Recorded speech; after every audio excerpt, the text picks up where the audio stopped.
Oh, here's a simple one. What is a soul to you? That's a hard question.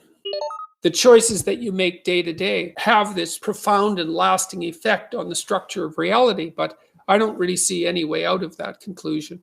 I would say, like theologically, a soul is that aspect of human being that's akin to divinity, that's made in the image of God. And I think that that's a very, very important concept. I don't think a society can survive. I don't think that you can survive a relationship with yourself. I don't think you can have a relationship with another person. And I don't think a society can organize itself in a productive, sustainable, and peaceful manner without that idea as the core idea. The core idea is that there's something of irreducible value that characterizes each human being, and that it's of the highest value, which is what makes it, say, akin to God or akin to divinity. That's the soul. And then the question is maybe, how does that manifest itself in the world? What are its hallmarks?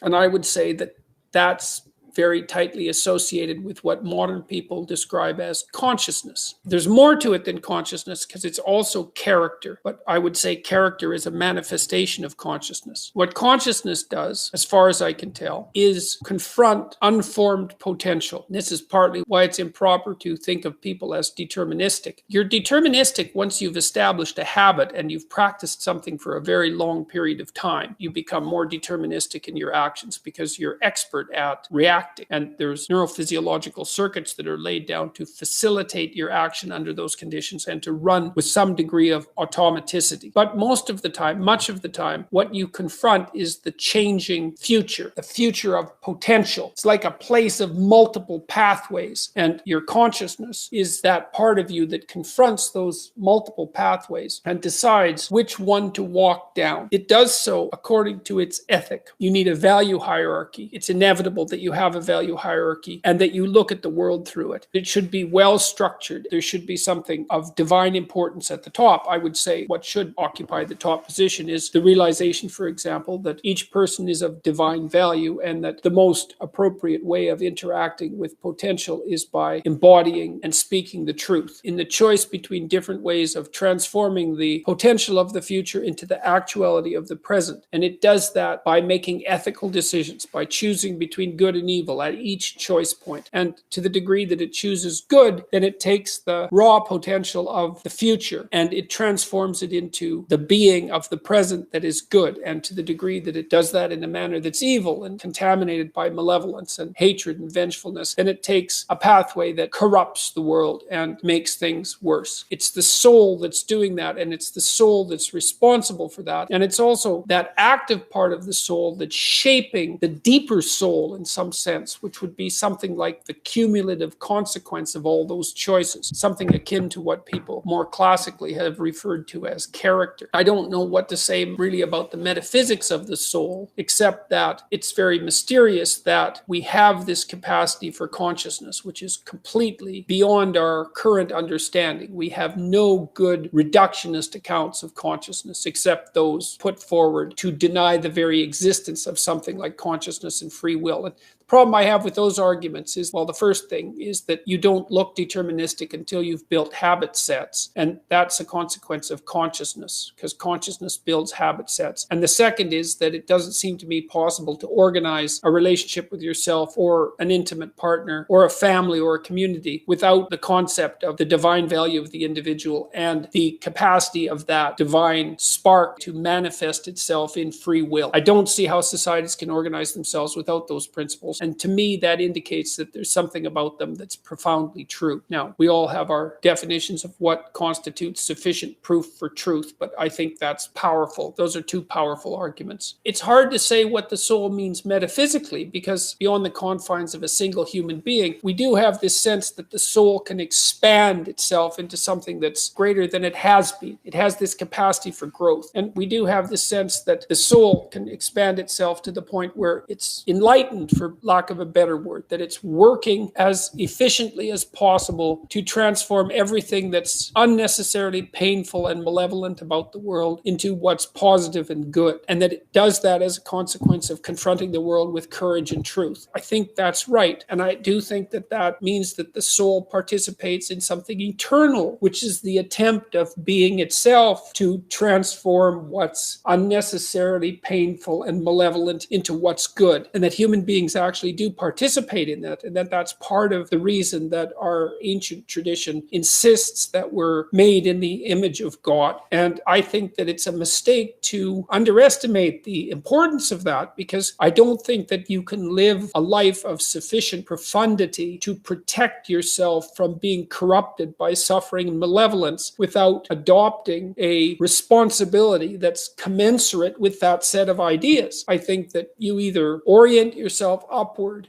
to the star above the horizon and try desperately to improve the structure of being, or you work at counter purposes to it and make things worse. I don't think there's a middle ground. In fact, to the degree there is a middle ground, it tilts towards the negative, because people who try to occupy the middle ground generally try to accrue the benefit without adopting any of the risk, and that's not acceptable, not helpful. So that's a soul to me. And I guess I would say one more thing about that. A soul is also the center of the world, which is a frightening proposition and not one that's easily comprehensible. Solzhenitsyn's work in the Gulag Archipelago is particularly enlightening in this regard, because he insisted that it was a preconception of our Judeo-Christian heritage that each person was a center of the cosmos. You can think of that as a center of consciousness from which being itself is not only reflected but also generated. It was Solzhenitsyn's belief, and Dostoevsky's as well, and I think Jung would have been in accordance with this, and Nietzsche for that matter, that in some manner that we don't fathom because we don't understand the structure of the world very well, the outcome of the world is dependent on our choices, and equally on all of our choices. I know that to be true, or feel that to be true. It's part of the doctrine that each person is of intrinsic and equal worth. Part of that doctrine is that each person has intrinsic and equal responsibility. We're each capable of generating a fair bit of hell around us and for other people, but also capable of generating a tremendous amount of good. And that the fate of the world as it careens through eternity is actually a consequence of the ethical decisions of each of us. It's a terrifying idea. It's no wonder people flee from it into hedonism and ideology, because it's very frightening possibility that the choices that you make day to day or fail to make have this profound and lasting effect on the structure of reality. But I don't really see any way out of that conclusion. The choices that you make, the choices that you make, the choices, the choices, the choices.